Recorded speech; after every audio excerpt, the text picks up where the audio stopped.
প্রচণ্ড হাওয়ায় সামনের দিকে ভালোভাবে কোনো কিছুই দেখতে পারছিল না হরদয়াল। তবুও কোনো রকমে সামনে চলতে থাকা গরুগুলোর গায়ে লাঠি চালিয়ে বলছিল, আরে নে নে নে, তাড়াতাড়ি চল, এখনো গ্রামে ঢুকতে অনেকটা পথ বাকি। এই সোজা পথটা পেরোতে পারলে তারপরে গ্রামে ঢুকবো। হাই, সাবধানে চলবি, সাবধানে, পথের পাশে দেখেছিস তো? এমনভাবে কথা বলছিল যেন গরুগুলো তার কথা বুঝতে পারে। একে তো এই প্রবল হাওয়া দিচ্ছে, তার মধ্যে বৃষ্টিতে গ্রামের পথ পিচ্ছিল হয়ে রয়েছে। গরুগুলো যে এগোতে খুব কষ্ট হচ্ছিল সেটা খুব ভালোভাবেই বুঝতে পারছে হরদয়াল, কিন্তু কিছুই করার নেই। এখন এই জল কাদার মধ্যে নামলে বিপদ আছে। তাই গরুগুলো অতি কষ্টে যখন গাড়িটাকে এগিয়ে নিয়ে চলেছিল, তখন হরদয়াল চেষ্টা করছিল যত তাড়াতাড়ি গ্রামে পৌঁছানো যায়। গ্রাম থেকে এই পথটা অনেকটা দূরে। সামনের দিকে একটা বাঁক নিয়েছে গ্রামের পথটা। ডান দিকে নিচু একটা ডোবা মতো, বাঁদিকে গ্রামের ধানের জমি। আধা অন্ধকারে ভালোভাবে কিছুই দেখা যায় না। এতক্ষণ লণ্ঠনটা জ্বালানো ছিল, কিন্তু সেটা নিভিয়ে রেখে গাড়ির ভেতরে ঢুকিয়ে রাখতে বাধ্য হয়েছে। গাড়ির মধ্যে হাট থেকে আনা গ্রামেরই বেশ কিছু লোকজনের জিনিসপত্র রয়েছে, সেগুলো আনতেই তার যাওয়া। একবার পেছনের দিকে ঘুরে জিনিসগুলো ভালো করে দেখে নিল হরদয়াল। তারপর সামনের দিকে ফেরার সঙ্গে সঙ্গে খটকাটা লাগলো। গরুর গাড়িতে ছইয়ের ভেতরে কোনার দিকে ওই বড় মতো এটা কি? ওইখানে আবার কে কি রেখেছে? গাড়িটা তখন আস্তে আস্তে চলছে। হ্যারিকেনটা তুলে নিয়ে দেশলাই ঘষে সেটা চালিয়ে পেছনের দিকে তুলতেই হরদয়াল দেখতে পেল পেছনের দিকে যেখানে চাল ডালের বস্তাগুলো রয়েছে, তার ঠিক গা ঘেঁষে একদম পেছনের দিকে কালো মতো একটা বড় বস্তা যেন ঠেস দিয়ে রাখা রয়েছে। হরদয়াল চমকে উঠল। বস্তা তো এখানে থাকার কথা নয়। তবু ওই জিনিসটা কি দেখার জন্য হাতের লম্বা লাঠিটা দিয়ে পেছনের দিকে ঘুরে যেই হরদয়াল কালো বস্তার কাছে গিয়ে খোঁচা দিয়েছে, অমনি সেটা যেন নড়ে উঠল। হাঁটুর মধ্যে মাথা ঢুকিয়ে রাখা একটা কালো ছায়ামূর্তি। কি বিভৎস তাকে দেখতে! সাদা ফ্যাকাশে বড় বড় দুটো চোখ, মুখটা যেন কালো কুচকুচ করছে। মুখের ভেতরে একটা অন্ধকার গহ্বর। সেটা হা করতেই মুখের ভেতর থেকে লাল আলোর মতো কিছু একটা দেখা গেল। ওটা আলো নয়, কেমন যেন একটা হলদে ভাব। তার সঙ্গে সাদা লম্বা লম্বা শেয়ালের দাঁতগুলো বাইরে বেরিয়ে এলো এক মুহূর্তের মধ্যে। চমকে উঠল হরদয়াল। ঠিক সঙ্গে সঙ্গেই গাড়িটা একটু একটু করে সেই পথের বাঁকের কাছে এসে পড়েছিল। হরদয়াল চমকে উঠতেই হাতের হ্যারিকেনটা ছিটকে সেটা গিয়ে পড়ল ছইয়ের মধ্যে এক পাশে রাখা কাপড় চোপড়ের জায়গাটায়। দাও দাও করে চলে উঠল গাড়িটা। গরুগুলো কেমন যেন ভয় পেয়ে সেই জল কাদার মধ্যে ছুটতে গেল সামনের দিকে। পেছনে থাকা সেই কালো ছায়ামূর্তিটা আগুন দেখে ছট করে গাড়ি থেকে নেমে যেন পেছনের দিকে লাফিয়ে পড়ল। হরদয়াল শুনেছে এই পথের মাঝে মাঝে রাতের বেলা অনেক কিছুই দেখা যায়, কিন্তু সে গ্রামের ছেলে, তাই এত ভীতু নয়। কিন্তু আগুন জ্বলে উঠেছে দেখে হরদয়াল কিন্তু ভয় পেয়ে গেল। কোনো রকমে গরুগুলোকে সামলাবার জন্য পেছন দিকে ঘুরতে গেছে, এমন সময় আগুন লাগা গাড়ি সহ গরু দুটো পথের বাঁ পাশে কাত হয়ে একদম গিয়ে পড়ল সেই ডোবা জলের মধ্যে। জল কাদায় ডোবাটা এমনিতেই ভরে এসেছে। সেখানে পড়েই হাউমাউ করে উঠল হরদয়াল। হায় হায় হায় হায়, কি হলো, কি হলো রে? কে কে কোথায় আছো? বাঁচাও! কে কে কোথায় আছো? হরদয়াল আর একটু আগে উঠে পড়তে পারত, কিন্তু কোনোভাবে যদি গাড়িটাকে বা গরুগুলোকে বাঁচানো যায় সেই চেষ্টাই সে করছিল। জলের মধ্যে গিয়ে পড়ল। গরুগুলো জলের মধ্যে পড়েই হাবুডুবু খাচ্ছিল। প্রাণপণে হাত পা ছুটছিল ওরা। গরুর শক্ত খুরের ঘা এসে লাগলো হরদয়ালের চোয়ালের কাছে এবং তার মাথার কাছে। দুটো ঘা খেয়েই রক্তাক্ত হয়ে গেল হরদয়ালের মুখ। প্রচণ্ড যন্ত্রণায় তার মুখ থেকে কাতর আর্জি বেরিয়ে এলেও জল কাদা থেকে উঠে যাওয়ার মতো ক্ষমতা সে আর জোগাড় করতে পারল না। এদিকে জলের মধ্যে পড়ার পরেও কিন্তু আগুনটা উপরের দিকে দাও দাও করে জ্বলছে। নিচের দিকে গাড়িটা আস্তে আস্তে কাদার মধ্যে ঢুকে চলেছে। হরদয়াল চিৎকার করতে লাগলো। ঠিক সেই মুহূর্তে ঝাঁপিয়ে বৃষ্টি নামলো। কে কে কোথায় আছো? বাঁচাও, বাঁচাও! কে কে কোথায় আছো? ও ও, ডুবে গেলাম আমি তো ডুবে গেলাম আমি। সে সাঁতার জানে না এমন কিন্তু নয়, কিন্তু জলে পড়ার সঙ্গে সঙ্গে হরদয়ালের মনে হলো মুখে রক্তাক্ত জলের তলা থেকে যেন কেউ তার পা দুটো আস্তে আস্তে জলের নিচে টানতে শুরু করেছে। যতই তাকে ছিটকে ফেলার চেষ্টা করুক না কেন, ততই যেন সে প্রবলভাবে টানতে থাকে হরদয়ালকে। গরুগুলো ছটফটানি গাড়িটাকে আরো বেশি জলের কাদায় ডুবাতে লাগলো। যতক্ষণ জলের উপরে দেখা গেল ততক্ষণ বৃষ্টি হলো। সেই গরুগুলো জলের মধ্যে ডুবে গেল। ঠিক তখনই যেন বৃষ্টিটা থেমে গেল একটু একটু করে। হরদয়াল প্রাণপণে চেষ্টা করতে করতে বুঝতে পারছে তার গলা জলের মধ্যে ডুবে এসেছে। আরেকবার শেষ চেষ্টা করতে হবে। এমন সময় তার থেকে মাত্র হাতখানেক দূরে জলের উপর ভেসে উঠল একটা অদ্ভুত ভয়ঙ্কর মূর্তি। তার ধারালো লম্বা নখযুক্ত হাতটা হরদয়ালের মুখের কাছে আসতেই একটা তীব্র যন্ত্রণার সঙ্গে সঙ্গে একটা প্রচণ্ড চাপে হরদয়ালের মাথাটা আস্তে আস্তে জলের ভেতর ঢুকিয়ে দিল কেউ। তারপর সব চুপচাপ। ঝিরিঝিরি বৃষ্টিতে হরদয়ালের গাড়িটা আস্তে আস্তে পুরোটাই ডুবে গেল জলের ভেতরে। নমস্কার বন্ধুরা, আমি দিব্যেন্দু দাস রয়েছি আপনাদের সাথে। বঙ্গকথা চ্যানেলের সকল গল্পগুলোকে শুনতে আজই সাবস্ক্রাইব করুন আমাদের ইউটিউব চ্যানেলকে। আজ আপনারা শুনবেন লেখক সুকান্ত দাসের কলমে বাদলা রাতের গরুর গাড়ি। গল্পের সূত্রধার এবং গল্প পাঠে রয়েছে আমি দিব্যেন্দু দাস। শুরু হচ্ছে আজকের গল্প।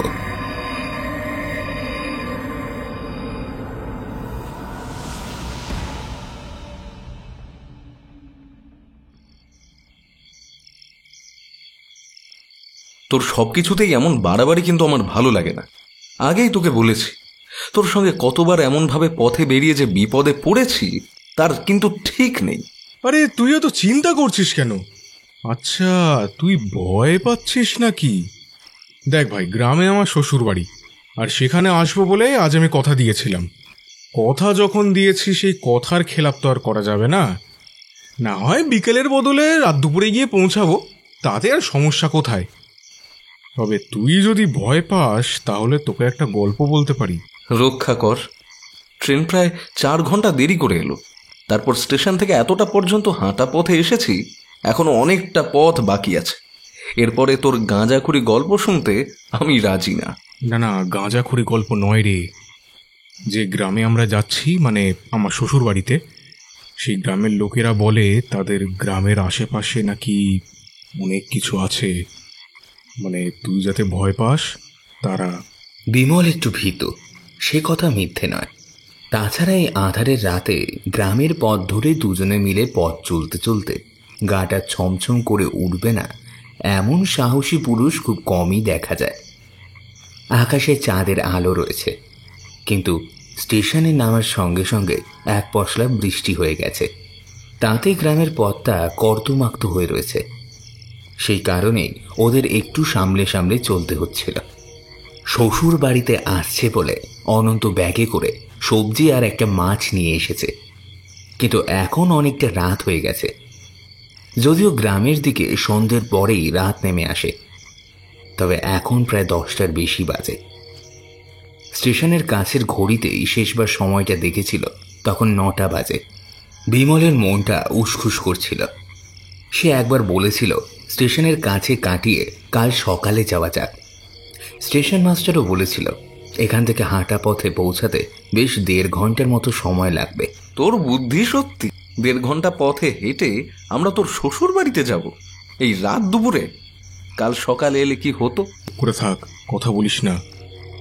আশেপাশের বাতাসটা দেখেছিস কেমন যেন ভারী ভারী লাগছে?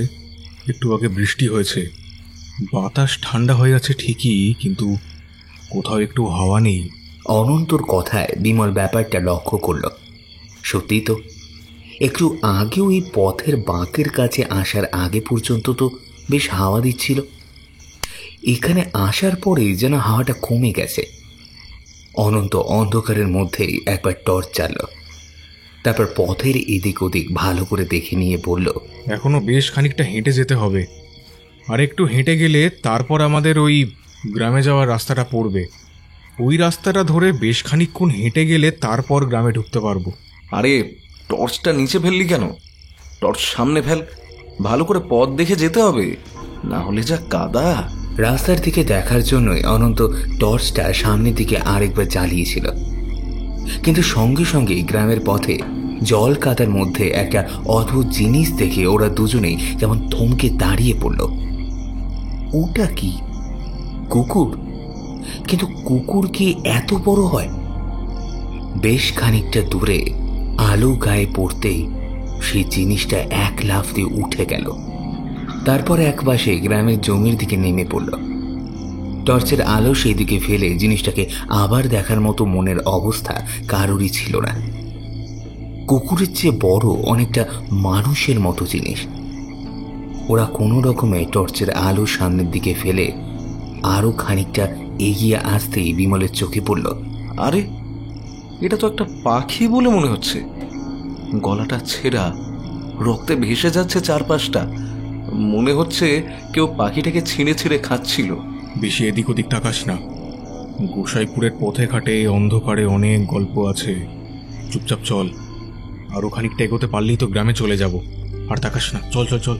অনন্তর কথা শেষ হওয়ার সঙ্গে সঙ্গে কোনো এক দিক থেকে যেন একসঙ্গে কতগুলো শিয়ালের ডাক ভেসে উঠল, আর ঠিক তার সঙ্গে ফোঁটা ফোঁটা বৃষ্টি নেমে এসে পড়ল ওদের উপরে।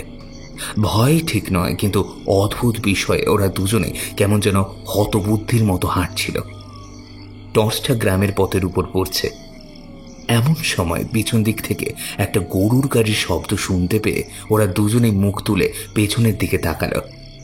সঙ্গে সঙ্গে পেছনে ঘুরে ওই টর্চের আলোয় ওরা দেখল একটা গরুর গাড়ি। আরো কিছু দেখতে যাবে তার আগেই টর্চটা হঠাৎ করেই বন্ধ হয়ে গেল। এ কি রে, টর্চের আবার কি হলো? নিভে গেল কেন? বোধহয় টর্চের ব্যাটারি শেষ হয়ে গেছে।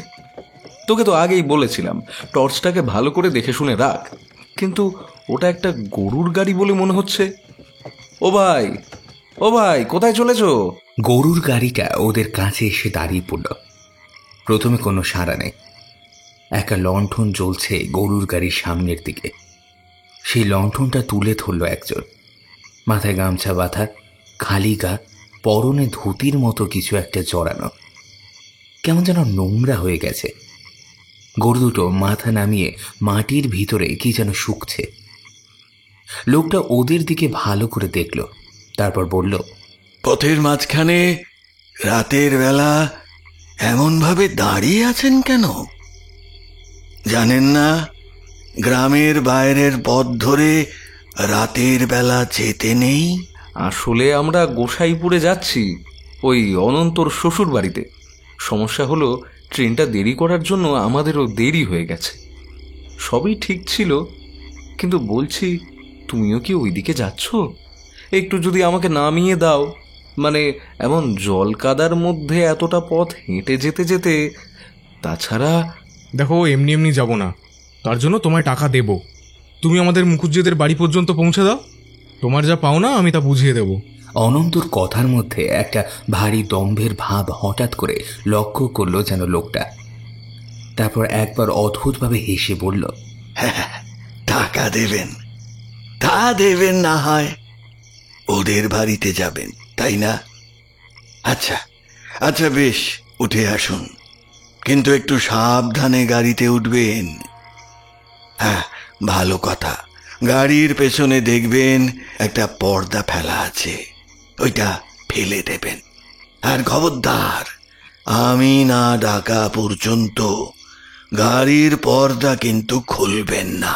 বিমল তার কথায় রাজি হয়ে সঙ্গে সঙ্গে উঠতে যাচ্ছিল, কিন্তু অনন্ত তার হাত টেনে বলল, আরে কি করছিস? চেনা নেই জানা নেই, তারপর যদি কোনো বিপদ হয়। তাছাড়া লোকটাকে দেখে তো বেশ সুবিধার বলে মনে হচ্ছে না। কেমন অদ্ভুতভাবে হাসছে দেখেছিস? এত রাতে লোকটা গরুর গাড়ি নিয়ে অন্ধকারের মধ্যে চলেছেই বা কোথায়? বোকার মতো কথা বলিস না।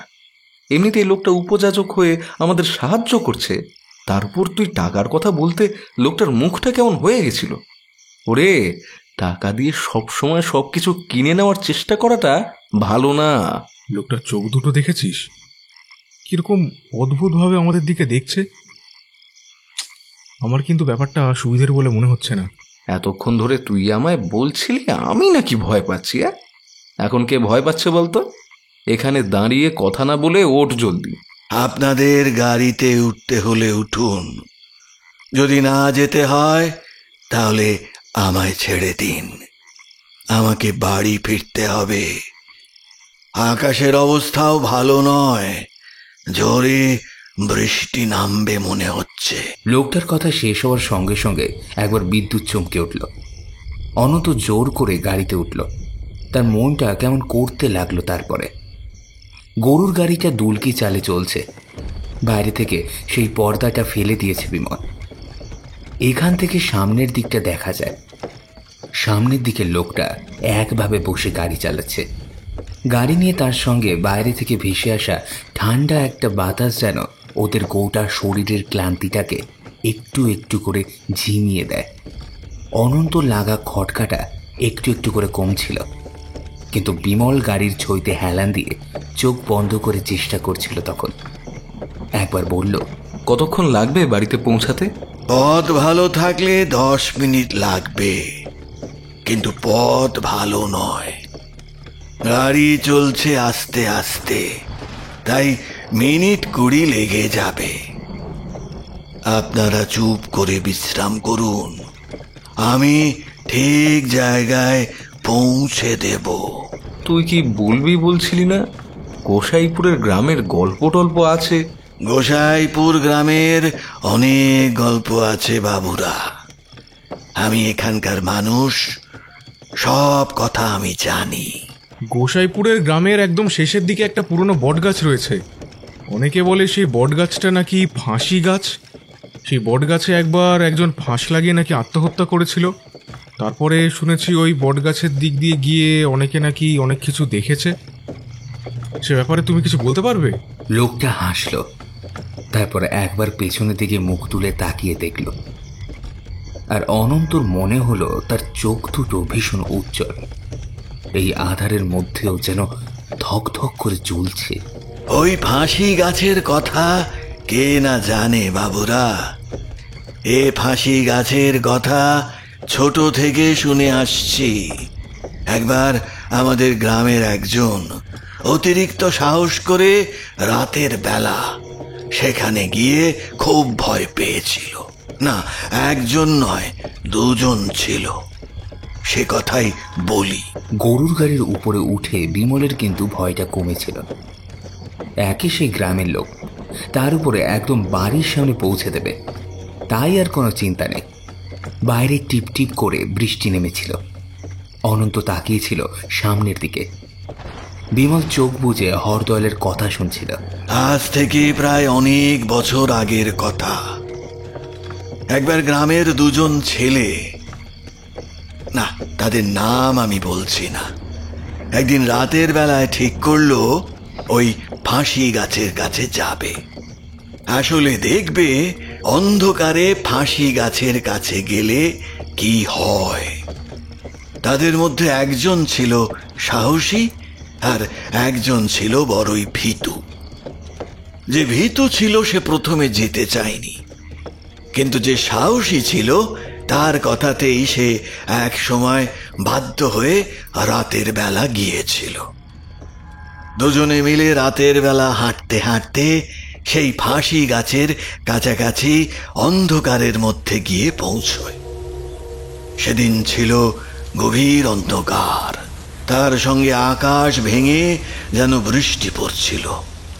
বৃষ্টির মধ্যে ভিজে দুটো গামছা মাথায় দিয়ে ওরা ফাঁসি গাছ থেকে বেশ খানিকটা দূরে এসে চুপ করে দাঁড়িয়ে রইল। এদের মধ্যে যে সাহসী ছিল সে বলে উঠল, তুই এখানে চুপ করে দাঁড়া, আমি এক্ষুনি যাব আর আসবো। এমন অন্ধকারের মধ্যে ভালোভাবে কোনো কিছু দেখাও যায় না, সঙ্গে দেশলাই আছে, কিন্তু বৃষ্টির মধ্যে তো জ্বালাতেও পারবো না। আমি বরং ফাঁসি গাছের কাছে গিয়ে একবার দেখে আসি। সে কি রে, তুই ফাঁসি গাছে যাবি আর আমি এখানে একা একা চুপ করে বসে থাকবো?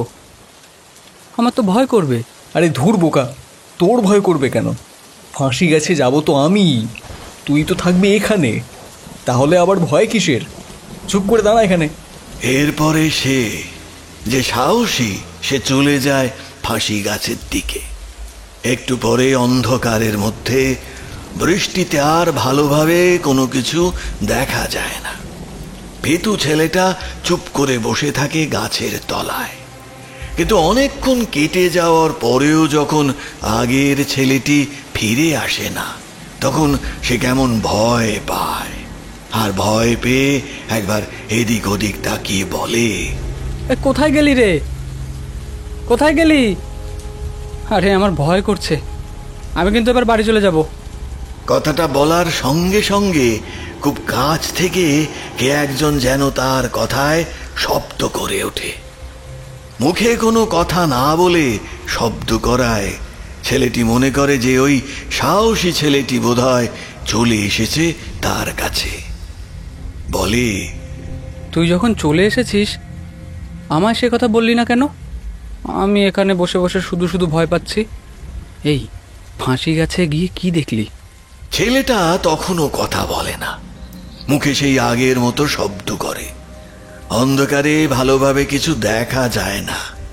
এইবার ভীতু ছেলেটা আবার প্রশ্ন করার আগে ছেলেটা একটু চুপ করে যায়, কারণ ফাঁসি গাছের দিক থেকে একটা পায়ের শব্দ তখন বৃষ্টির মধ্যে তার দিকে এগিয়ে আসে।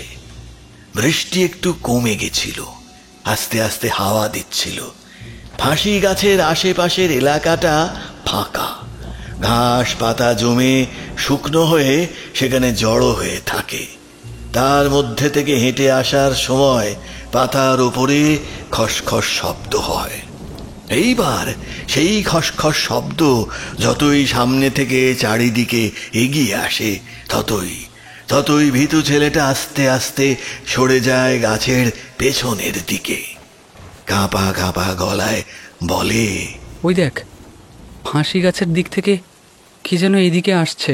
ভীতু ছেলেটার কথা শুনে তার পাশে থাকা সেই ছেলেটি আবার বলে ওঠে, ও, কিন্তু এবার তার মুখে শব্দটা যেন আরো বেশি জোরে, আরো বেশি তীব্র, যেন মনে হয় কেউ তার মুখটাকে বন্ধ করে রেখেছে, আর সেই অবস্থায় সে মুখ থেকে অমন শব্দ করছে। ওদিকে খসখসে পায়ের শব্দ আরো খানিকটা কাছে এসে পড়তেই ভীতু ছেলেটা কিন্তু আর দাঁড়াতে পারে না, ঝট করে মাটিতে বসে থাকা অবস্থা থেকে উঠে দাঁড়ায়। আর ঠিক তখনই বুঝতে পারে ওপর থেকে দুটো ঠান্ডা পা তার ঘাড়ের কাছে এসে পড়েছে। মুহূর্তের মধ্যে সেই দুটো ঠান্ডা পা তার গলার কাছটা চেপে ধরে তাকে টানতে টানতে তুলে নেয় ওপরের দিকে। ভীতু ছেলেটা চিৎকার করে ওঠে, আর এইবার সেই পায়ের খসখস শব্দটা আরো তাড়াতাড়ি এগিয়ে আসে তার দিকে। তার সঙ্গে সেই ছেলেটা চিৎকার করে বলে ওঠে, কি হলো রে, কোথায় গেলি? ভয় পেলি নাকি? ঠিক তখনই একবার বিদ্যুৎ চমকে ওঠে, আর সাহসী ছেলেটাকে নিচে দাঁড়িয়ে দেখতে পায়। ভুল করেছিল সে আলো আধারিতে ফাঁসি গাছের দিকে গিয়ে। ফাঁসি গাছ খুঁজে পায়নি। আসলে অন্ধকারের মধ্যে পথ ভুল করে তারা যেখানে এসে বসেছিল সেইটাই হলো সেই ফাঁসি গাছ। গাছের ওপরে ডাল থেকে গলায় ফাঁস লাগিয়ে একটা লম্বা বিভৎস মূর্তি ঝুলছে, আর জিভটা বেরিয়ে এসেছে এক পাশে। মুখটা অদ্ভুতভাবে হাঁ হয়ে আছে। টপ টপ করে কালো রক্ত তার মুখ থেকে গলে গলে পড়ছে। সেই মূর্তিটা দুটো খালি পা সাদা ফ্যাকাশে বরফের মতো হয়ে গেছে। সে দুটো পা দিয়ে ভীতু ছেলেটার ঘাড়ের কাছটা চেপে ধরে সে আস্তে আস্তে তুলে নিয়ে যাচ্ছে ওপরের দিকে। ভীতু ছেলেটার তখন দাঁত কপাটি লেগে যাওয়ার জোগাড়। তার মুখ থেকে গো গো শব্দ ছাড়া আর কিচ্ছু বের হচ্ছে না। একটু আগে তার পাশে থাকা সেই ছেলেটা যেমন মুখ থেকে শব্দ করছিল, ঠিক তেমন শব্দ এখন তার মুখ থেকে বেরোচ্ছে। সাহসী ছেলেটা কিন্তু এত সহজে হাল ছাড়ে না। তখন বৃষ্টি কমে গেছে, অল্প অল্প হাওয়া দিচ্ছে, তার সঙ্গে বিদ্যুৎ চমকাচ্ছে মাঝে মাঝে। সাহসী ছেলেটা পকেট থেকে দেশলাই বাক্স বার করে অনেকগুলো দেশলাই কাঠি একসঙ্গে জ্বালিয়ে ছুঁড়ে দেয় ঝুলে থাকা সেই যে বিভৎস মূর্তিটার গায়ে। সঙ্গে সঙ্গে দাউ দাউ করে আগুন লেগে যায়। পায়ের ফাঁক থেকে মাটির ওপর ছিটকে এসে পড়ে ভীতু ছেলেটা। আর সেখানে একটুও না দাঁড়িয়ে প্রাণপণে দুজন মিলে ছুটতে থাকে গ্রামের উদ্দেশ্যে। পেছন থেকে নাকি তারা একটা গোয়ানির শব্দ শুনতে পেয়েছিল অনেকক্ষণ পর্যন্ত। একটানা কথা বলতে বলতে ওরা আরো খানিকটা চলে এসেছিল। এবার পথের বাঁ পাশে সেই ডোবা, ডান পাশে নিচের দিকে নেমে যাওয়া সেই ধানের জমি। অনন্ত বলল, হ্যাঁ ঠিক বলেছ, এই গল্প আমি আমার শ্বশুর মশাইয়ের মুখে শুনেছিলাম। এই গ্রামে সে ছোটবেলা থেকে আছে। এই গ্রামে আরো অনেক অদ্ভুত ব্যাপার আছে নিশ্চয়ই। নিশ্চয়ই আছে। আরেকটা ব্যাপার দেখতে চাইলে আমি দেখাতে পারি, তবে তার জন্য এখন গাড়ি থেকে নামতে হবে।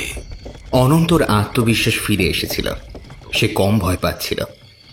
এই হরদয়ালের কথায় তারা গাড়ি থামিয়ে গাড়ি থেকে নেমে যায়। হরদয়াল নেমে আসে নিচে, আস্তে আস্তে বলে, আপনাদের মধ্যে সাহসী বোধ হয় আপনি আগে আসুন, আপনাকে একটা জিনিস দেখাবো। না না বাবা, আমরা দুজনে দেখব। হ্যাঁ, আমাদের দুজনকে নিয়ে চলো। কি ব্যাপার বলো তো, রাতের বেলা কি দেখাবে? হরদয়াল হাসে, তারপর গরুটার গায়ে একবার হাত বুলিয়ে দিয়ে ঢালু জমি ধরে নেমে যায় ডোবার দিকে। অনন্ত আর বিমল একবার মুখ চাওয়াচাওয়ি করে, তারপর তারা নিচে নেমে আসে। হাঁটতে হাঁটতে একদম সেই ডোবার কাছটায় এসে দাঁড়ায়। আর কয়েক পা এগিয়ে গেলে ডোবার জলে নামবে। ঠান্ডা ভাবটা আস্তে আস্তে বাড়তে শুরু করেছে। চারপাশের বাতাস যেন এলোমেলোভাবে বিমল আর অনন্তকে ধাক্কা দেওয়ার চেষ্টা করছে। অনন্ত ডোবার একটু দূরে দাঁড়িয়েছিল। হরদয়াল ডোবার দিকে আরেক পা এগিয়ে গিয়ে বলল, গোসাইপুর গ্রামে অনেকগুলো গল্পের মধ্যে এই ডোবাকে নিয়ে একটা গল্প আছে, বুঝলে? একবার একজন লোক পথ ভুলে ডোবার কাছে এসে পড়েছিল। অনেকে বলে পথ ভুলে নয়, তাকে কেউ পথ ভুলিয়ে নিয়ে এসেছিল। আর তারপর রাতের অন্ধকারে কেউ একজন জোর করে তাকে ডোবার জলে ডুবিয়ে মেরেছিল। এমন একটা কথা শুনে বিমল কেমন যেন চমকে ওঠে। অনন্ত বলে, কিন্তু রাতের অন্ধকারে ডোবার জলে তাকে কেউ ডুবিয়ে মারতে যাবে কেন? সেই কথা জানি না, কিন্তু তারপর থেকে রাতের অন্ধকারে, বিশেষ করে আধার রাতে ঝড় বৃষ্টি হলে এই ডোবার ধারে যদি কেউ আসে, তাহলে সে আর ফিরে যেতে পারে না বাবুরা। হরদয়ালের শেষের কথাটা কেমন যেন অদ্ভুত বলে মনে হলো বিমল আর অনন্তের। অনন্ত খেয়াল করেনি, কিন্তু বিমল দেখতে পায় ডোবার জলের এক পাশ ধরে একটা কালো ছায়ার মতো কি যেন একটা আছে। সে ডোবার ধার ধরে উঠে আসছে অনন্তকে লক্ষ্য করে।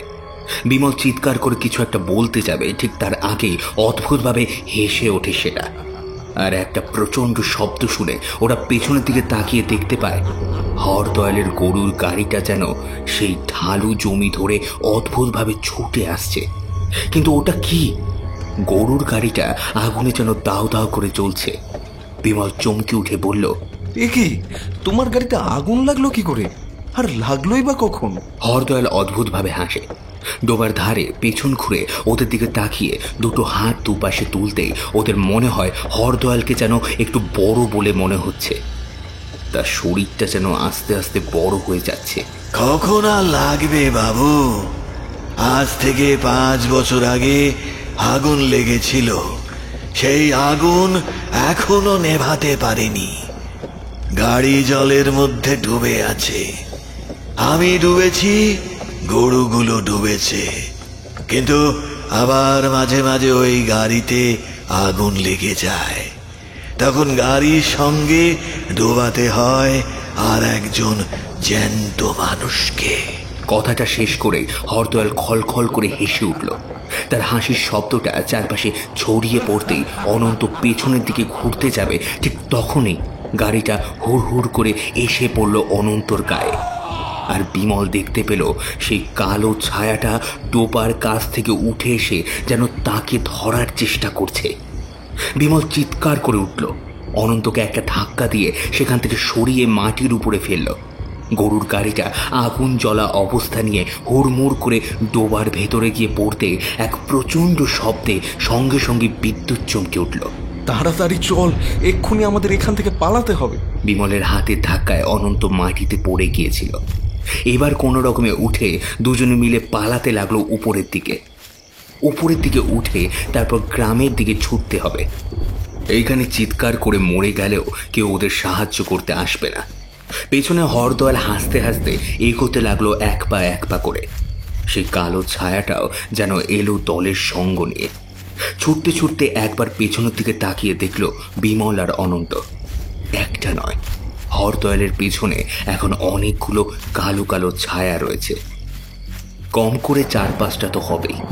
হরদয়াল সেইভাবেই হাসতে হাসতে বলল, আপনি জানতে চেয়েছিলেন না বাবু? জানতে চেয়েছিলেন না ওই লোকটাকে কে ডুবিয়েছিল? ওই লোকটাকে ডুবিয়েছিল ওর আগে যে আধার রাতে ঝড় বৃষ্টির মধ্যে ডোবার পাড়ে এসেছিল সে। অনন্তর গোটা শরীর থরথর করে কাঁপতে লাগলো। এমন একটা কথা সে শ্বশুর মশাইয়ের কাছে এর আগেও শুনেছিল। ছুটতে গিয়ে অনন্ত কিসে যেন পায়ে ধাক্কা খেয়ে ছিটকে পড়ে গেল। বিমল ছুটতে ছুটতে অনেকটা চলে এসেছে। ততক্ষণে প্রচণ্ডভাবে হাঁপাচ্ছে সে।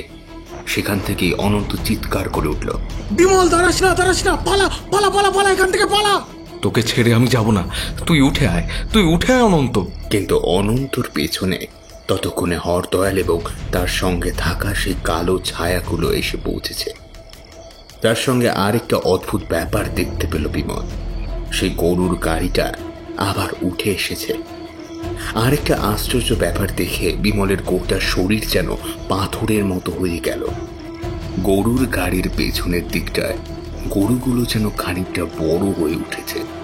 সেই বিশালাকার দৈত্যের মতো গরু দুটো গাড়িটাকে নিয়ে ছুটে গিয়েছে। এদিকে হরদয়ালের হাসিতে চারপাশের আকাশ বাতাস যেন ভরে উঠতে লাগলো। বিমল বিদ্যুতের চমকে ওঠে। আলোতে দেখতে পেল হরদয়াল একটা হাতে অনন্তকে ঠিক বাচ্চা ছেলের মতো তুলে ধরেছে, আর তারপর তাকে নিয়ে ছুঁড়ে ফেলল সেই জ্বলন্ত গরুর গাড়িটার দিকে। গরুর একটা শিঙের উপর অনন্ত গিয়ে পড়তেই প্রচণ্ড চিৎকার করে আকাশ বাতাসটা ভরে উঠল। বিমল আর দাঁড়াতে পারল না, খুব দ্রুত ছুটতে লাগলো সে। গ্রামের পথ পেরিয়ে ভেতরের দিকে এসে ঢুকতেই পেছন থেকে চিৎকার চেঁচামেচি কোনো কিছুই আর কানে আসে না বিমলে। ছুটতে ছুটতে গ্রামের প্রথম যে বাড়িটা দেখতে পায় সেখানে গিয়েই দরজায় ধাক্কা দিয়ে চিৎকার করে ডাকতে থাকে। একটু পরেই যখন সেই ঘরের থেকে একজন লোক বাইরে বেরিয়ে এসে দরজা খোলে, ঠিক সঙ্গে সঙ্গে বিমল জ্ঞান হারিয়ে দরজার কাছে পড়ে যায়।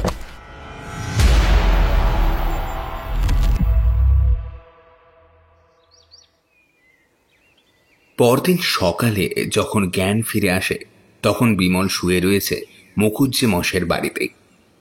তাকে চোখ মেলে উঠতে দেখে মুখুজ্জে মশাই বলে উঠল, তুমি বিমল তো? একবার জামাইয়ের বাড়িতে গিয়ে তোমায় দেখেছিলাম, কিন্তু কি হয়েছে বলো তো? হ্যাঁ, রাতের বেলা তুমি এমনভাবে এখানে এলে কোথা থেকে? বিমল হাউমাউ করে সমস্ত কথা খুলে বলল। এলোমেলো ভাবে সব কথা বললেও তার কথা শুনে আশপাশে জড়ো হওয়া সকলের প্রায় মাথায় হাত পড়ল। মুখুজ্জে মশাই তখন কয়েকজনকে বলে গ্রামের বাইরে এসে ডোবার দিকে পাঠিয়ে দিল। কাল রাতের অভিজ্ঞতার কথা মনে পড়তে পড়তে বিমলের গোটা শরীর যেন তখন থরথর করে কাঁপছে। কিছুক্ষণের মধ্যেই সবাই ফিরে এলো ডোবার কাছে। না, কোথাও কেউ নেই। তবে মুখুজ্জি মশাই বললেন, বুঝতে পেরেছি। তুমি যাকে দেখেছ সে আর অন্য কেউ নয়, আমাদের গ্রামের হরদয়াল। আজ থেকে 5 বছর আগে হরদয়াল এমনভাবে গ্রামে ফেরার পথে নিরুদ্দেশ হয়ে গিয়েছিল। শুধু গরুর গাড়িতে আনা জিনিসপত্রগুলো এখানে ওখানে ছড়িয়েছিল। কিন্তু তোমরা হরদয়ালের পাল্লায় পড়লে কি করে? আমি অত কিছু জানি না, আর লোকটা গরুর গাড়ি নিয়ে এসেছিল, তাই ভাবলাম আমাদের পৌঁছে দেবে, তাই গরুর গাড়িতে উঠেছিলাম।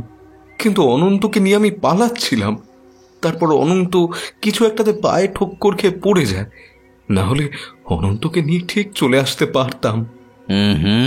পারছে না। একবার যখন ওদের দৃষ্টি অনন্তর উপর পড়েছিল তাহলে ওরা অনন্তকে নিয়ে যেতই। কিন্তু একটাই আফসোস বাবা, জামাইয়ের মৃতদেহটাও খুঁজে পাবো না। ওরা যাকে ওই ডোবার জলে ডুবিয়ে মারে তাকে আর খুঁজে পাওয়া যায় না। কিন্তু ডোবার জলে যদি ডুবে মরে তাহলে ওই ডোবায় নেমে দেখলেই তো হয়। তাছাড়া জাল ফেলে তো তাকে উদ্ধার করা যায়। ডোবাটার কথা তুমি জানো না। ওকে আমাদের এই গোসাইপুর গ্রামের লোকেরা বলে ডুব পুকুর। ওখানে একবার যে ডুবে যায় সে আর কখনো ফিরে আসে না। একবার আমাদের এই গ্রামের একজন ওই ডোবায় নেমেছিল কি একটা কারণে। ডোবায় নামার পর 1 ঘন্টা কেটে যাওয়ার পরেও উঠে আসেনি।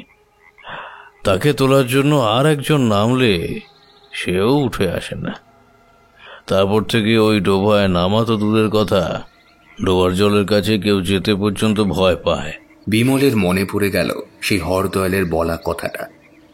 বলেছিল ওই ডোবার কাছে গেলে নাকি কেউ একজন তাকে ডুবিয়ে দিয়েছিল।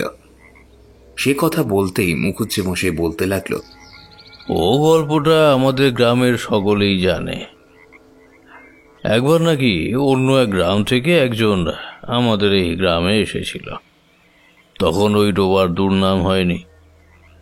সন্ধ্যাবেলা ওই ডোবার কাছে বসেছিল সে। ডোবার জল ছিল তখন ভালো। ডোবার জলে হাত মুখ ধুয়ে এসে ওখানে বিশ্রাম করছিল। তার সঙ্গে বেশ কিছু টাকা পয়সাও ছিল। আমাদের এই গ্রামের একজন চোর সে খবরটা জানতো। ছলে বলে কৌশলে তার সঙ্গে কথা টথা বলে তার কাছ থেকে ওই টাকাটা আত্মসাৎ করতে চাইছিল। কিন্তু যখন বুঝতে পারে এমনি এমনি তার কাছ থেকে টাকা নেওয়া যাবে না, তখন সুযোগ বুঝে ওই লোকটাকে হাত পা বেঁধে জলের মধ্যে ফেলে ডুবিয়ে মারে। যতক্ষণ না লোকটার মরেছিল ততক্ষণ তাকে জলের মধ্যে ডুবিয়ে রেখেছিল ওই লোক। তারপর টাকা পয়সা নিয়ে সেখান থেকে চলে আসে। তারপর থেকেই ওই ডোবার এমন দুর্নাম হয়েছে। আমাদের গ্রামেরই একজন শয়তান এমন জঘন্য কাজ করেছিল, আর তাই আমাদের গ্রামে আসা লোকেদের উপরেই মাঝে মাঝে ওরা আক্রমণ করে। কিন্তু সব সময় নয়। যে রাতে ঝড় বৃষ্টি হয়, আকাশে কালো মেঘ থাকে, সেই রাতেই ওরা বেরিয়ে আসে। কিন্তু বাবা, আমি তো তোমার নিয়ে চিন্তায় পড়েছি। আমায় নিয়ে চিন্তা করছেন কেন? আমি তো ঠিক আছি। তাছাড়া আমার তো কিছু হয়নি। ডোবার ধারে ওদের যারা দেখতে পায় তারা সহজে বেঁচে যেতে পারে না। ঠিক সুযোগ বুঝে ওরা আবার তাকে নিয়ে যাবে ডোবার কাছে। বিমলকেও সে কথা বলে। সেদিন বিমলকে সেই গ্রামে থাকার অনুমতি দেওয়া হয়। মুখুজ্জি মশাইয়ের বাড়িতে বিমল থাকে। পরদিন সকাল সকাল তাকে স্টেশন পর্যন্ত পৌঁছে দিয়ে তার সঙ্গে মুখুজ্জি মশাই নিজেও যাবে তার মেয়ের বাড়িতে। এমন মর্মান্তিক খবরটা তাকে দিতে হবে তার মেয়েকে। অনেক রাত হয়েছে। বিমল ঘুমিয়ে পড়েছিল, বাড়ির লোকেরাও ঘুমিয়েছিল। বিমলকে যে ঘরে থাকতে দেওয়া হয়েছে সেই ঘরটা একদম ভেতরের দিকে। অনেক রাতে বিমলের হঠাৎ ঘুমটা ভেঙে গেল। বড় জল তৃষ্ণা পেতে সে উঠে গিয়ে কলসি থেকে জল গড়িয়ে খায়। আবার পেছনে শুতে যাবে এমন সময় দেখতে পেল জানলার বাইরে কে যেন দাঁড়িয়ে এত রাতে জানালার বাইরে কে দাঁড়িয়ে আছে? কথাটা ভেবেই বিমল আস্তে আস্তে জানলার কাছে গিয়ে দাঁড়ালো। জানলা দিয়ে বাইরের দিকে তাকিয়ে কোনো কিছুই দেখা যায় না। বাইরে চাঁদের আলো নেই। কাল থেকে আকাশটা কেমন মেঘলা মনে হচ্ছে। তবু বিমলের মনে হলো জানলা থেকে হাত কয়েক দূরে অন্ধকারের মধ্যে কেউ একটা দাঁড়িয়ে। বিমল আজ কিন্তু ভয় পেল না। বলল, কে ওখানে? আমায় ছেড়ে চলে এলি ভাই? একবার দেখলি না আমার কি হলো? অনন্তর কাতর আরতি মেশানো গলা শুনে বিমলের বুকের ভেতরটা কেমন যেন করে উঠল। সে তাড়াতাড়ি জানলার কাছে গিয়ে দাঁড়িয়ে বলল, বিশ্বাস কর, অমন ব্যাপার দেখে আমি ভয় পেয়ে গেছিলাম। তোকে তো আগেই বলেছিলাম স্টেশনের কাছে গোটা রাতটা কাটিয়ে দিই। তুই তো আমার কথা শুনলি না। আমার দেহটা জলের উপরে ভেসে আছে, সেটা তুলে নিয়ে আয়। এখানে আমি আর থাকতে পারছি না। আমার শেষকৃত্য না করলে যে আমি মুক্তি পাবো না। অনেকক্ষণ পর বিমল আর অনন্তর কথা কাটাকাটির পরে বিমল বেরিয়ে আসে। অনন্ত তাকে পথ দেখিয়ে নিয়ে যায় সেই ডোবার কাছে। বিমল দেখতে পায় সত্যি সত্যি ডোবার জলের একদম কাছে পড়ে রয়েছে অনন্তর মৃতদেহটা। আকাশে কালো অন্ধকার।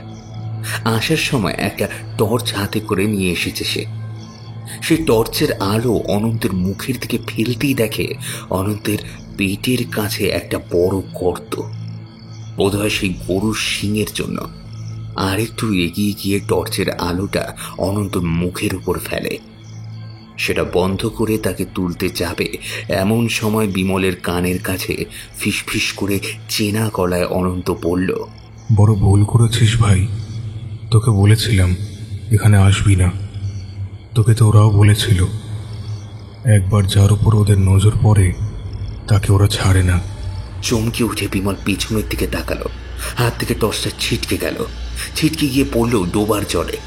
পেছনে তাকিয়ে দেখল কতগুলো ছায়া দাঁড়িয়ে আছে তার পেছনে।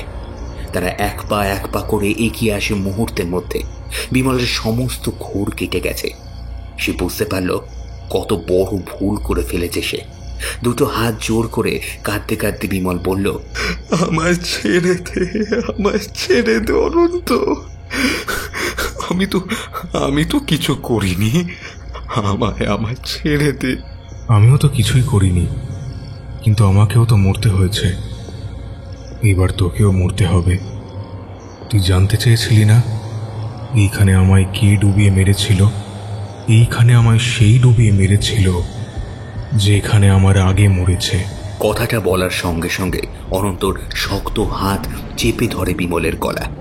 আর তারপর তার শরীরটাকে এক ঝটকায় ডোবার জলের মধ্যে ডুবিয়ে দেয়।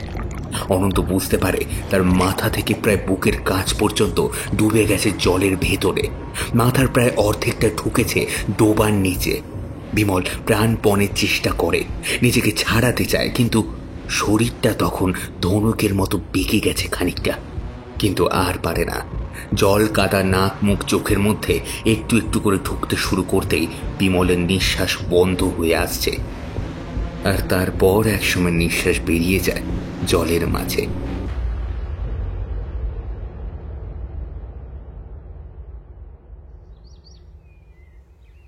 পরদিন সকালে বিমলকে ঘরে না দেখতে পেয়ে মুখুজ্জে মশাই লোকজন নিয়ে ছুটে গিয়েছিল ডোবার কাছে। কিন্তু না, বিমলের মৃতদেহ পাওয়া যায়নি। শুধু ডোবার পাড়ের কাছে পড়েছিল বিমলের টর্চটা। এটা চলতে চলতে এক সময় তার ব্যাটারি ফুরিয়ে নিভে গিয়েছিল ডোবার ধারে। মুখুজ্জে মশাই ডোবার সবুজ জলের দিকে তাকিয়ে বলে উঠল, আমারই ভুল হয়েছে। কালকেই বিমলকে বাড়িতে পাঠিয়ে দিলে ভালো হতো। একটা রাতের জন্য গোসাইপুর গ্রামে তাকে রাখাটাই আমার ভুল হয়েছে। গ্রামের লোকেরা একবার ভয় ভয় তাকালো গোসাইপুরের সেই বিখ্যাত ডুব পুকুরের জলের দিকে। কত যে মানুষ মরেছে তার হিসাব নেই, আর কত যে মরবে তারও হিসাব নেই। ওরা আর বেশিক্ষণ দাঁড়ালো না। মুখুজ্জে মশাইকে নিয়ে ওরা গ্রামের দিকে ফিরে গেল। আর কিছুক্ষণ পরেই রওনা দিল স্টেশনের দিকে। জামের বাড়িতে পৌঁছে অনন্ত আর বিমলের মৃত্যুর খবরটা তাকেই তো দিতে হবে সবাইকে।